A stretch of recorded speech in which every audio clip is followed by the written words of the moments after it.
European Union ambassador here in Tokyo. I've been here now in my 4th year.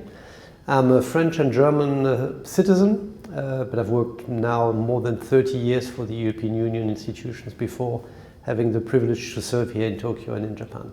Living in Japanese society, I've developed some characteristics which I probably didn't have fully acquired before I came. I'm a much more patient person, and I have also much enjoyed the very courteous nature of my Japanese interlocutors. I visited probably half of Japanese prefectures for work-related activities, and I also visited the other half of Japan privately.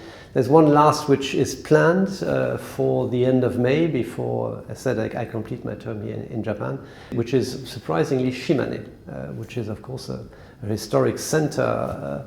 Matsue and the shrine is of course the heart of Japan, so how could I have waited so long to go to Shimane? But it's also, I think, a nice place to end that tour of Japan. I'm a keen hiker. I also of course like to discover cultural gems across Japan. I've always been quite a fan of Ghibli, of Miyazaki.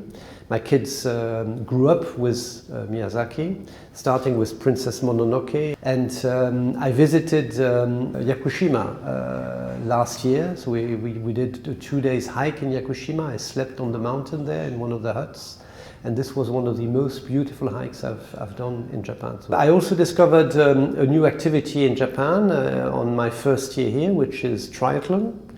So I also did quite some biking around Arakawa River, for example, and from that I then picked up triathlon in Yokohama, in Shiba, in Izuoshima, and most recently in Kawaguchiko. So really, also with that, I saw a great side of Japan, perfect organization, and a great also atmosphere between athletes competing in these triathlons. So also a very nice access to Japanese society through that as well. Well, it has been a privilege for me over these nearly 4 years to serve and help deepen the strategic partnership between Europe and Japan. I think we are like-minded, we share the same values. In today's really challenging geopolitical environment, Europe and Japan will be key anchors of that future. So a key relationship where both sides work so well together.